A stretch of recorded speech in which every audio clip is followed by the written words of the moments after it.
14 août. Je cours le risque de vous ennuyer grave.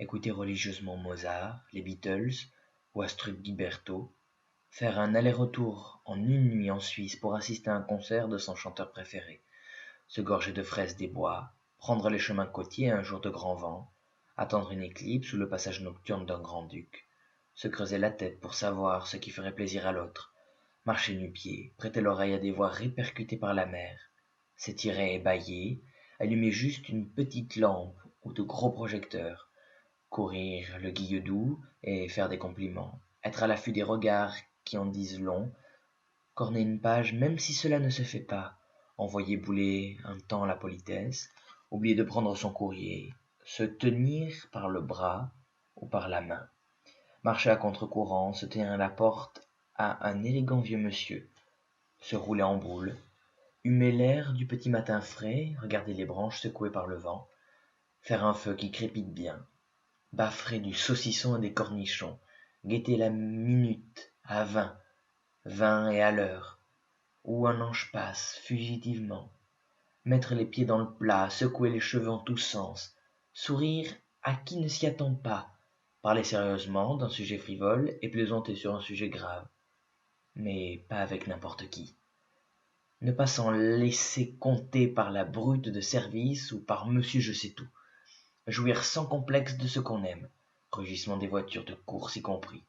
Écouter la vie en soi, dormir étalé sur le ventre, saluer de la main comme Colombo, grimper 4 à 4 les escaliers, arriver hors d'haleine quelque part.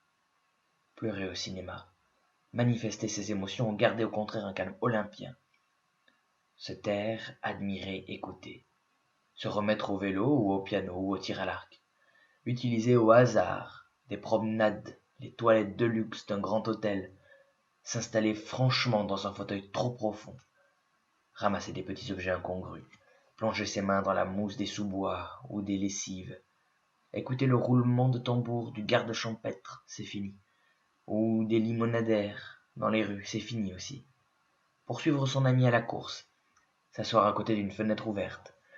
Se réveiller dans un lieu qu'on ne reconnaît pas, avoir le cœur battant, peser les arguments, sous-peser un melon, revoir un ami d'enfance, retrouver des souvenirs enfouis, mon Dieu, c'est vrai, prendre son temps pour choisir un rien et décider à l'emporte-pièce des choses importantes, suivre le vol d'une seule hirondelle au milieu des autres, observer d'en haut un chat qui ne s'en doute pas, rire sous cape, attendre l'heure bleue, arroser ses plantes et leur parler, apprécier le toucher d'un beau cuir ou d'une pêche ou d'une chevelure, étudier dans le détail l'arrière-plan de la Joconde ou des dentelles de Vlaminck, sursauter de plaisir au son d'une voix, partir à l'aventure, rester dans la pénombre à ne rien faire, goûter du bout des dents des sauterelles grillées, se faire plaisir dans des conversations sans fin avec de vieilles amies, imaginer de belles histoires.